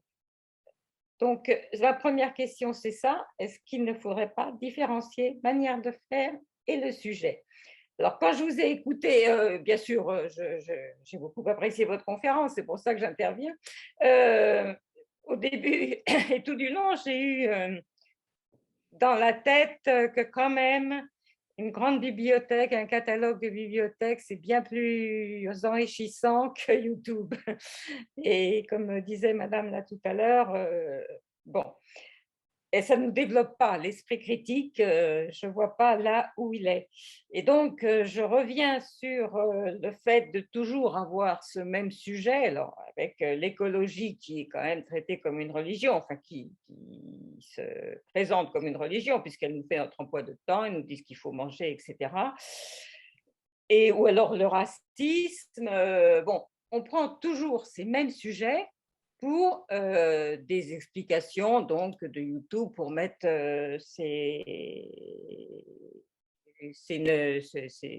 j'allais dire ces nuggets, non, c'est pour notre G. Bon, donc moi je me demande si sur YouTube, deuxième question, quels sont vraiment les sujets abordés? Est-ce qu'ils sont tous abordés? Parce que bon, la connaissance, le fait est, elle ne vient pas dans YouTube, hein, elle vient dans les bibliothèques, elle vient lorsque nous, on choisit, lorsque nous, on peut se faire notre esprit critique et pas avec des compartiments tout faits pour nous dire, voilà, ce qu'il faut penser, c'est ça. Donc, quels sont les sujets abordés? Est-ce qu'il y a vraiment aussi tous les sujets abordés, quand je dis tous, comme si on était dans une bibliothèque ou face au moins à un catalogue de bibliothèques? Je ne pense pas que tous les sujets soient abordés. Parce que si on n'aborde que le racisme où tout le monde va être d'accord pour dire que c'est pas bien, l'écologie, etc., etc., quoi. Donc, mon fond de la question, c'est différencier, faire des différences entre manière de faire et sujet. Qu'en pensez-vous? Merci. Oui, merci. Oui, je suis entièrement d'accord avec vous. Là, j'ai pris l'exemple de l'environnement parce que c'est relativement consensuel. Si ça peut se faire sur un sujet, j'ai l'impression que ça serait avec l'environnement que ça pourrait arriver. Et que les autres sujets qu'on pourrait penser où il pourrait y avoir du nudge, j'ai l'impression que c'est pas... ça resterait plus controversé. Alors, mais il y a d'autres domaines. Donc, on pense à des sujets, là, on évoque des sujets un peu moraux comme le changement climatique ou des choses comme le racisme, le sexisme, mais il peut y avoir des nudges pour des choses qui sont complètement des questions de santé, des questions prudentielles. Et là, c'est probablement pas très controversé si on arrive à nudger les gens pour qu'ils fument moins ou qu'ils fassent des choses meilleures pour leur santé. L'exemple de la pomme, c'est précisément ça. C'est pas controversé parce que tout le monde est pas mal d'accord pour dire que c'est bien de faire que les gens consomment des pommes. Après, est-ce qu'il y a tout sur YouTube? Il n'y a pas tout, mais il y a probablement beaucoup plus que ce que vous imaginez. Il y a, et même au niveau pensée, il y a beaucoup, beaucoup de choses. Il y a le pire comme le meilleur. Et moi, pour ma part, je ne suis pas un très gros utilisateur de YouTube, mais j'ai commencé à regarder des choses en philo, en éthique, et c'est quand même très, très riche. Ça fait partie des bienfaits de la technologie d'avoir accès à tout un tas de conférences parfois très, très pointues. Après, c'est clair que ça ne remplace pas la bibliothèque, ce n'est pas la même chose qu'un article, etc. Mais il y a des choses. Et après, par contre, ce qui est regardé sur YouTube, en fait, une grosse part des choses qui sont vues, c'est simplement de la musique, parce que les gens l'utilisent comme pour passer la musique. Oui, oui. Après, j'imagine, je pense qu'il y a beaucoup de choses liées au sport aussi. Il y a des vidéos de chats comme partout. Donc, les contenus politiques, on en parle beaucoup, mais ils ne sont pas forcément si importants que ça en termes de proportion. OK, merci beaucoup. Merci. Alors, je vous avais annoncé, M. Gibert, qu'il y a des questions écrites. Alors, j'en ai une là, qui intervient à ce moment-ci. J'avais pris en note l'ordre de préséance. Alors, elle vient de Jean-Noël Bérubé. Je vous la lis lentement, là, pour que vous ayez le temps de bien la prendre en note dans votre esprit. Les algorithmes de YouTube nous conduisent vers des recommandations de la culture de masse numérique américaine anglophone. La question est la suivante. Que pourraient faire nos gouvernements sur le plan de la gouvernance d'entreprises numériques pour reprendre le contrôle normatif législatif, pour rétablir la concurrence et établir des normes impératives, notamment en matière de contenu québécois francophone, dans le but de promouvoir notre propre culture québécoise francophone en pleine régression numérique sur l'Internet? D'accord. Je ne suis pas certain de l'affirmation initiale, à savoir que les recommandations de la culture de masse, les recommandations les plus importantes viennent de la culture anglophone. Moi, je suis pas mal sûr que les Québécois regardent surtout des vidéos québécoises. Ils regardent de tout, mais je pense que la langue est quand même un facteur sans doute assez important. Puis après, c'est sûr qu'en Inde, etc., c'est pas ce que les gens regardent sur YouTube, c'est des choses de leur culture. Là, après, la culture Hollywood et tout ça, c'est puissant dans le monde entier, mais je ne suis pas certain que ce soit particulièrement la faute à YouTube. Ça avait commencé bien avant. Et au contraire, il y a peut-être, j'en sais rien, mais en tout cas, il y a la possibilité. Les recommandations, si on se souvient comment elles fonctionnent, en particulier ce qu'ils appellent les recommandations collaboratives, là, où on me recommande des choses qui ont intéressé les mêmes personnes que moi, ça, c'est un mécanisme qui fait que si je suis en Malaisie avec mes amis malaisiens, ce qu'on va me recommander, c'est probablement des choses qui intéressent mes amis malaisiens et ce n'est pas la culture nécessairement de masse américaine. Donc, c'est ça, je suis pas convaincu par la prémisse, mais après, je reconnais l'inquiétude. Jean-Noël Bérubé a raison de se poser la question parce qu'effectivement, c'est massif. Les gens passent beaucoup de temps à regarder YouTube, plutôt les jeunes, probablement plus qu'à regarder la télévision. Là. Moi, je ne regarde plus jamais la télévision. Là. Ouais. Il y a même beaucoup de gens qui la regardent sur Internet, en fait. Oui. Qui la regardent à la carte. Oui, c'est pareil. Je m'étais inscrit sur la liste. Je vais me permettre de poser une question parce qu'il reste quand même un petit peu de temps. Puis ensuite, je relayerai une deuxième question écrite. Puis ensuite, on passera à la deuxième séance, deuxième ronde de questions parce que Josiane a une dernière question. L'ensemble de la conférence que j'ai trouvé très intéressante, comme je disais au début, parce que c'est vraiment extrêmement actuel et ça nous fait prendre conscience de choses qui se passent et ça nous donne des prises et des pistes. Mais l'ensemble de la conférence se situe dans une perspective où les recommandations personnalisées et automatisées, les nudges, là, les coups de pouce, se font de manière à ce que ce soit volontaire et donc ça donne une prise éthique. On a le choix de les suivre ou non, puis là, on peut analyser ça soit du point de vue conséquentialiste, utilitariste, ou soit du point de vue déontologique en vertu de l'autonomie de la personne. Mais qu'est-ce qui arrive lorsque ces recommandations sont contraignantes, c'est-à-dire qu'elles sont obligatoires? Je vais vous donner un exemple très précis qui m'est arrivé récemment et qui m'a énormément surpris. J'ai acheté une télévision intelligente il y a à peu près 2 mois. Évidemment, il y a tout un protocole pour la mettre en fonction et à la fin, on a un contrat qu'il faut accepter et par défaut, évidemment, on clique sur « J'accepte », je suis d'accord. Et j'ai eu la mauvaise idée de lire le contrat, ce qu'on ne fait jamais, évidemment. C'est l'équivalent de 20 à 25 pages. Est-ce que c'est une Samsung? Non, c'est Sony. Okay? Alors, je suis passé assez rapidement sur certaines parties qui sont conventionnelles.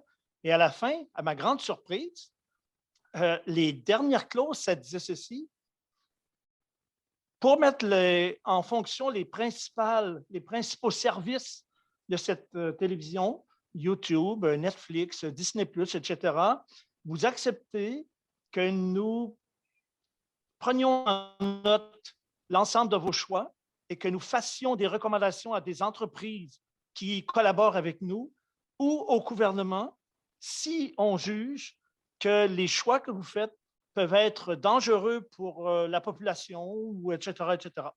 Et si je refuse, on ne me donne pas accès à ces services. Donc, ma télévision intelligente ne sert plus à rien. Ça devient une télévision conventionnelle. Alors là, je n'ai pas le choix. Ce n'est pas une question d'analyser les choses en termes d'éthique ou non. C'est que si je refuse, ben, l'achat que j'ai fait et pour lequel j'ai payé quand même un montant, j'aurais pu prendre une télévision conventionnelle, c'est-à-dire non intelligente, si ça existe encore. Alors, d'abord, est-ce que c'est répandu, ces obligations, ces contraintes? Moi, c'était la première fois, là, j'étais très surpris. Et comment on analyse ça dans le contexte de la conférence? Alors, c'est un peu, c'est pas, là encore, c'est pas exactement mon sujet. Ça, c'est plus lié à des questions de surveillance et de vie privée.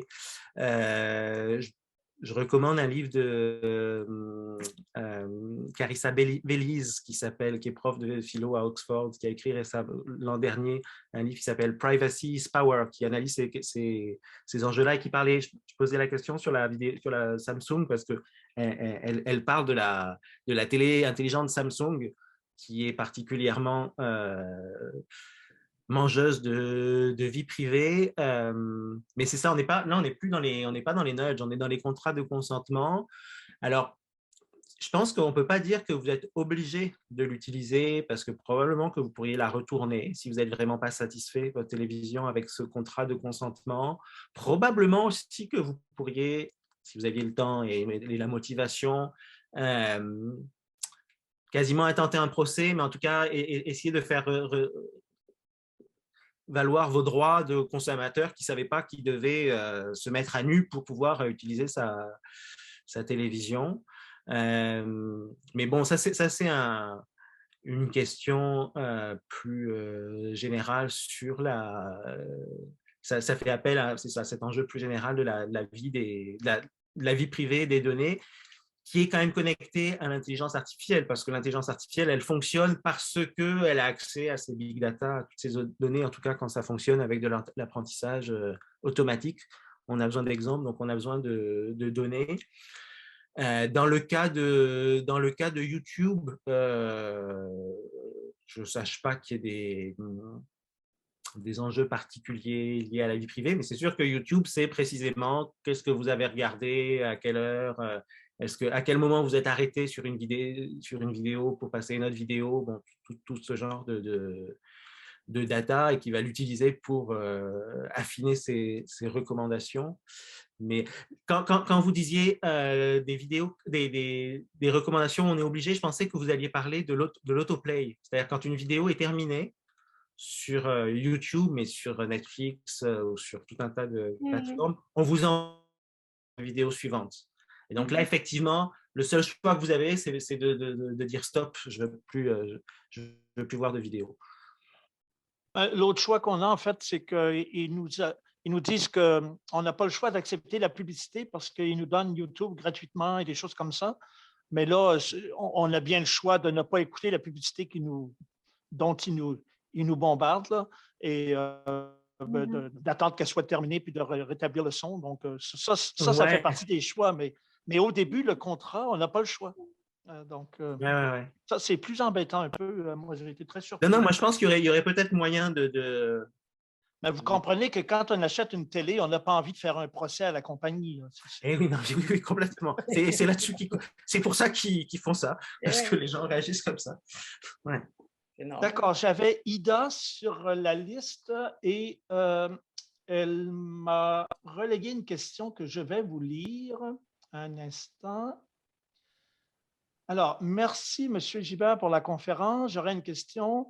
Comment avez-vous tenu compte des rapports entre l'intelligence artificielle et la psychologie comportementale dont la théorie des nudges témoigne dans la Déclaration de Montréal pour un développement responsable de l'intelligence artificielle? Est-ce que je dois la relire ou… moi, je vais essayer. C'est la question de qui? De Ida. Ida, ok. Bon. Oui, je vais la lire. Mais elle relaye, tu as dit. Que relaye Ida, ouais. Elle est dans le chat. À 3h24. 15h24. Oui, je suis là. Oui. Alors, effectivement, je suis un peu la bonne personne pour ça parce que j'ai une formation en psychologie morale et puis je me suis intéressé à l'éthique de l'intelligence artificielle. Donc, c'est très connecté, ne serait-ce que parce que l'intelligence artificielle, on essaie de simuler des processus cognitifs humains ou animaux. Donc, il y a des liens. Dans le cas précis de Nudge et intelligence artificielle, en tout cas Nudge et Facebook, malheureusement, on n'a pas vraiment d'études qui diraient voilà comment ça fonctionne. On a des études sur d'autres. Il y a quelques études célèbres qui ont été faites. Alors, un des enjeux, c'est que les grands groupes qui peuvent faire ces études, ils se font souvent shamer quand ils les publient, donc maintenant ils les gardent pour eux. Mais il y a alors une qui est célèbre, un nudge qui est célèbre et problématique là parce qu'il est directement politique de Facebook, c'est ils avaient fait ce qu'on appelle du A/B testing, c'est-à-dire que on prend deux groupes de personnes au hasard, puis il y en a un groupe qui va avoir une configuration de Facebook et puis l'autre groupe qui va avoir une autre. Et on mesure la différence entre les comportements de ces deux groupes. Puis comme c'est Facebook, ils peuvent avoir des groupes avec beaucoup de personnes dedans. Mais ils avaient fait ça notamment pour inciter à voter. Donc, il y avait un groupe qui voyait ses amis Facebook qui avaient voté, puis ça faisait comme un badge qui apparaissait à voter, quelque chose comme ça. Et ce qu'on a constaté, c'est que le groupe qu'on avait nudgé pour aller voter est effectivement allé un peu comme 1% davantage plus voté que l'autre groupe. Donc là, on a un effet réel. Et puis 1% dans un truc controversé, dans une élection controversée, ça peut évidemment faire toute la différence. Alors après, on ne sait pas si les gens allaient voter d'un bord ou de l'autre, mais ça peut… il y a les nudges peuvent être efficaces là. Merci. Je n'ai pas d'autres questions pour la première ronde. Alors, je vais passer à une deuxième ronde de questions. Il y en a deux dernières qui sont annoncées, puis peut-être après, on pourra clore la séance. Alors, Josiane voulait poser une question en ronde 2 et Martine aussi. Alors, Josiane, à toi la parole. Mais très rapidement, je suis étonné, enfin, je suis étonné. Je vous demande, mais pourquoi on a inventé les nudges? Pourquoi ne pas laisser les gens tranquilles? Je veux dire, à qui ça profite? Économiquement, vous nous avez dit aux compagnies qui en profiteraient. Je veux dire, au début, quand il y avait les débuts de l'Internet, je remonte presque à la préhistoire, c'était très amusant d'aller voir les documentaires, les musées, comme ça, librement, sans qu'on nous incite. Moi, ce qui me gêne dans cette… ça ne me gêne pas, mais je veux dire, je m'interroge, pourquoi y a-t-il des nudges? Et comment avez-vous fait pour les découvrir? Et surtout, troisièmement, pourquoi se cacher ou s'autoriser du manteau du bien? OK. Alors, les nudges, c'est pas moi qui les ai découverts. Hein. C'est quelque chose qui a été popularisé donc dans le livre de 2008 de Sunstein et Thaler qui s'appelle Nudge. Et ce n'est pas des exemples, eux, ils n'utilisent pas du tout d'exemples liés à l'Internet ou quoi. Hein. C'est des choses comme l'exemple de la cafétéria, comme des choses pour que il y a plein d'exemples, mais pour que les gens ralentissent, qu'il y ait moins d'accidents de voiture, choses comme ça. Puis la façon dont ils le présentent, puis la façon dont c'est accepté, puis les gouvernements, les gouvernements s'en inspirent, c'est pour faire du bien au sens de, par exemple, moins de morts dans un tournant d'autoroute parce qu'on aura nudgé les gens pour leur faire croire qu'ils vont un peu plus vite qu'ils vont. Il suffit de mettre on met des bandes blanches sur la route, on les rapproche et le cerveau a l'impression qu'on va plus vite que d'habitude et donc les gens ralentissent et il y a un peu moins d'accidents. Donc oui, c'est le bien en ce sens-là. Dans le cas de l'algorithme de YouTube, j'ai peut-être trop utilisé le mot nudge parce que là, tout le monde a fixé dessus. Pensez simplement, il y a des recommandations, il y en a. Par défaut, il y a à chaque fois qu'on fait des recherches dans YouTube, il y a des recommandations. Puis comme je disais, 70% des vidéos qui sont vues par les gens proviennent de ces recommandations. Ces recommandations, elles suivent un certain nombre de règles. Donc, il y a des contenus qui sont exclus, comme des contenus trop violents, pornographiques, des choses comme ça. Mais sinon, la principale règle, c'est d'essayer de prédire ce qui va intéresser l'utilisateur ou l'utilisatrice. Et ça, c'est pas du nudge, ça c'est le mécanisme normal de tous les algorithmes de recommandation. Essayer de prédire ce qui va intéresser les utilisateurs. Nous, ce qu'on propose de faire, c'est dans ces prédictions, pousser certaines prédictions, encore une fois, pas beaucoup, 2%, mettons, et puis ça pourrait être moins, peu importe les chiffres, mais pousser certaines prédictions, effectivement, dans le sens du bien. Alors là, ce n'est pas dans le sens du bien, moins d'accidents de voiture, c'est dans le sens du bien, essayons de limiter, de modifier nos comportements dans le bon sens du point de vue des crises climatiques et environnementales. Quand même, je trouve l'aspect normatif me gêne. Mais enfin, je trouvais ça très intéressant. Et de toute façon, surtout ce que j'aime beaucoup, c'est l'histoire des paramètres, enfin des menus, de votre menu à modifier. Au moins, on a un peu le choix. Mais je veux dire, et moi, comme dirait Molière, et moi, si j'aime être battu, vous savez, la femme qui est battue par son mari, alors tout le monde se fâche au nom du bien, etc. Et elle dit, mais et à moi, s'il me plaît d'être battue.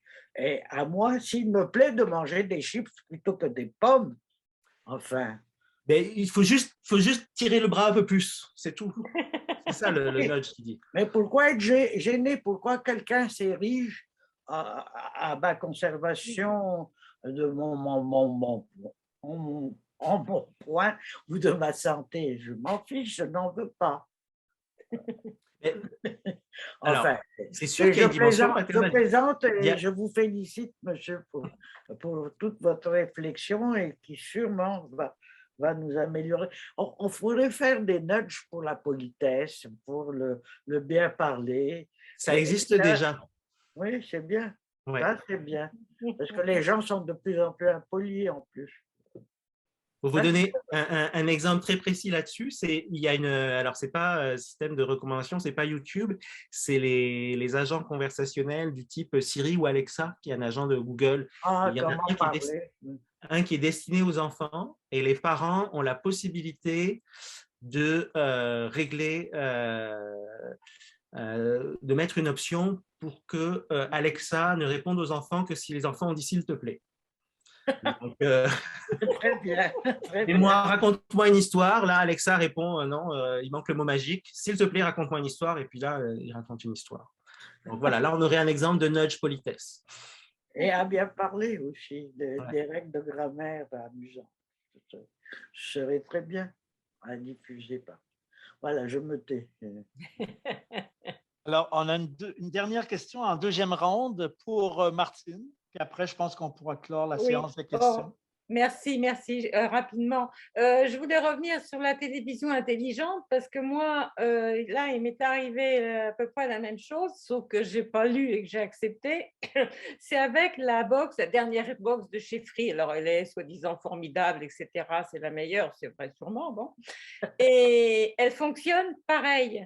Donc, il a fallu que pour avoir, alors sur la télécommande par exemple, j'ai plus pause, j'ai plus enregistré, mais j'ai Netflix, Disney, Bidule, enfin bref, tous ces grands axes là, qui nous délivrent que des films d'horreur où on tue tout le monde et puis on cherche qui a tué, enfin bon. Donc, tous ces machins-là, alors j'ai ça.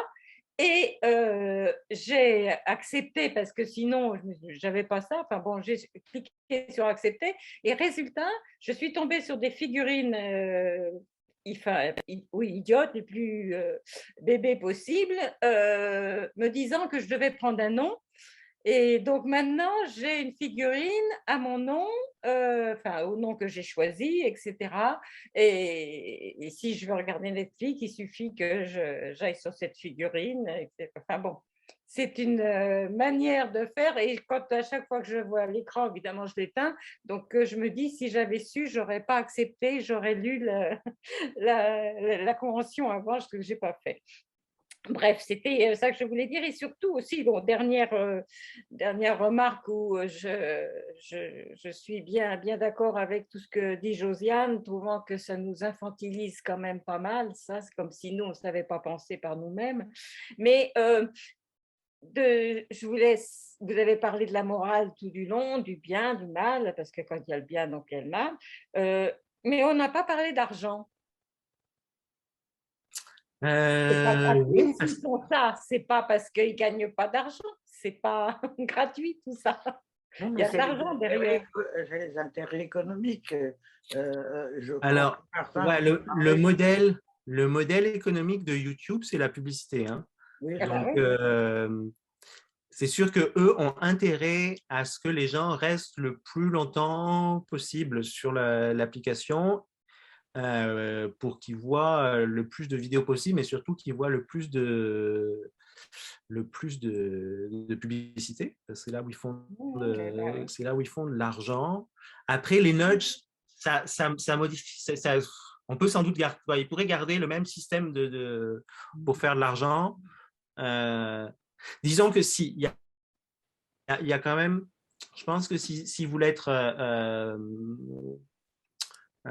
honnête, pas honnête, mais en tout cas cohérent, si vous êtes cohérent et qu'ils appliquent le type de nudge dont on parle, je pense qu'il faudrait, ils ne devraient pas mettre de publicité pour les SUV ou pour des choses qui sont particulièrement nuisibles à l'environnement.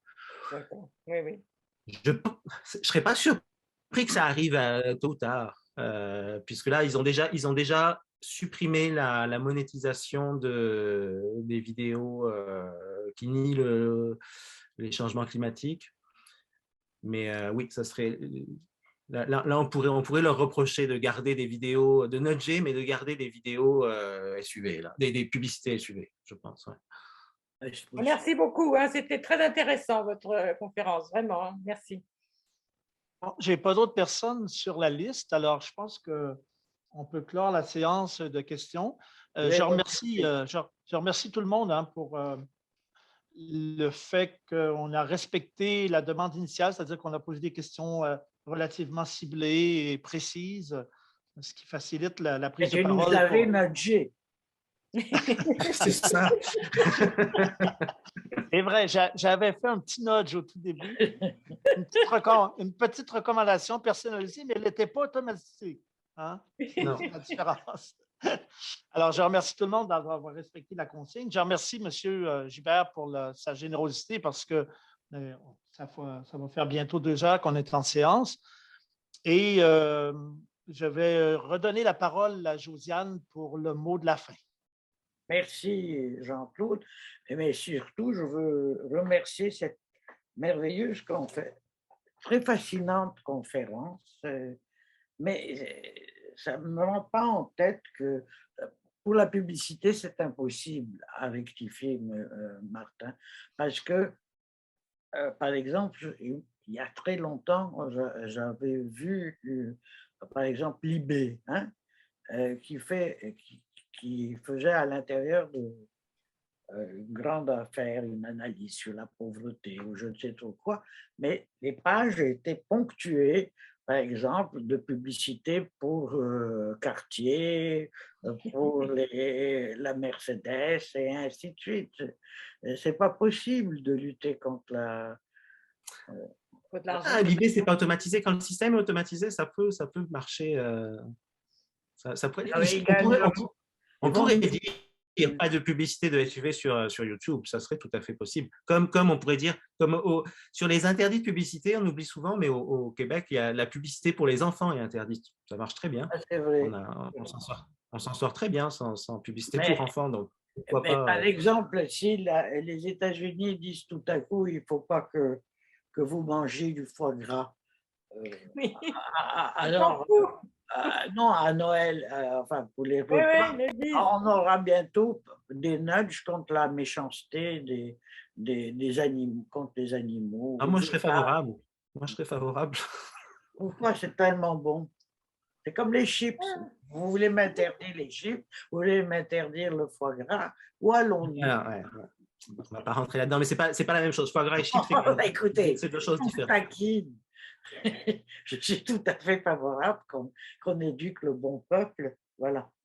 Alors, écoutez, je vous remercie encore une fois. Je remercie toute l'équipe de la chaire scientifique et exécutive.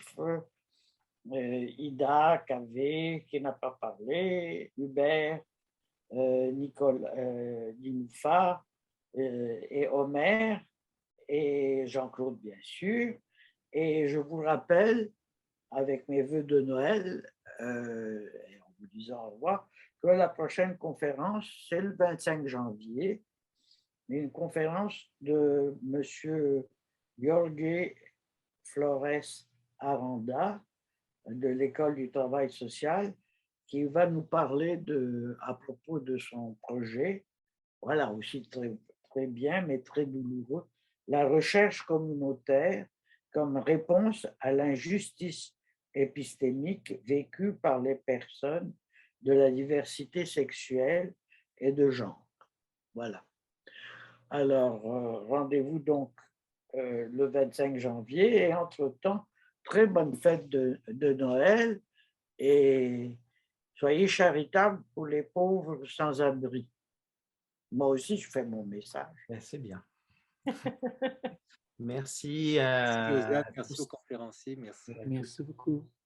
Bonne journée. Vraiment, monsieur Gilbert était très... Il faudrait revenir, monsieur Gilbert. Réinvitez-moi, mais si je vous manque, il y a des vidéos de moi sur YouTube. Avec des annonces, on peut enlever les je sais, malheureusement, ce n'est pas moi qui décide des annonces. J'espère qu'il n'y en a pas pour le foie gras.